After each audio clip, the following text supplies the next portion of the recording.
Oiê, tudo bem? Eu sou a Mônica. Tá estudando pro Enem? Eu vim aqui te dar uma dica para você estudar um pouquinho de literatura e talvez se divertir um pouco. Você conhece uma obra chamada Calabar, O Elogio da Traição? É uma peça do Chico Buarque e Rui Guerra, que foi escrita durante a época da ditadura. Olha lá o cartaz dela. Calabar é uma peça de teatro brasileira que foi escrita e publicada pela primeira vez em 1973. A primeira montagem também foi tentada, nessa época, entretanto foi censurada pela ditadura militar. É um drama histórico que trata sobre a invasão holandesa a Pernambuco, na época de 1630 mais ou menos. E é interessante por quê? Porque ela vai falar um pouco sobre esse início de formação da identidade brasileira. Ela mostra muito claramente essa relação da colônia e da metrópole, a questão da exploração, e faz uma problematização muito interessante sobre o que é traição, o que é fidelidade e sobre até a própria questão da legitimidade de posse das terras do Brasil em relação a Portugal. É também interessante notar nessa peça a questão da miscigenação da população brasileira, que ainda está bem de início nesse momento. Então a gente tem essa mistura aí de índios, europeus e africanos.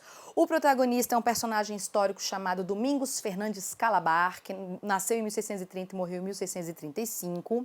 Ele era um mulato de olhos verdes, então ele mostra bem essa miscigenação. Era contrabandista, depois acabou se tornando senhor de engenho.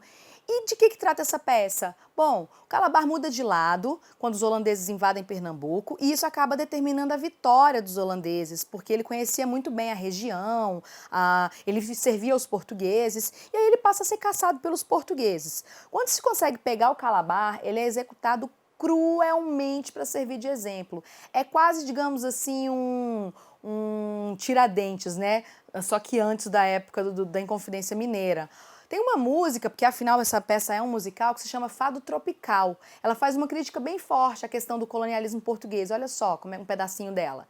Sabe, no fundo eu sou um sentimental. Todos nós herdamos no sangue lusitano uma boa dosagem de lirismo, além da sífilis, é claro. Mesmo quando as minhas mãos estão ocupadas em torturar, esganar, trucidar, o meu coração fecha os olhos e sinceramente chora. Olha a fusão dos elementos locais e portugueses. Com avencas na caatinga e alecrins no canavial, licores na moringa, um vinho tropical. E a linda mulata com rendas de alentejo, de quem numa bravata arrebata um beijo. Ai, esta terra ainda vai cumprir seu ideal. Ainda vai tornar-se um imenso Portugal. Bom, conheça essa obra porque talvez possa fazer diferença aí nas relações que você pode estabelecer entre literatura e história, além de ser um musical muito divertido. Até mais!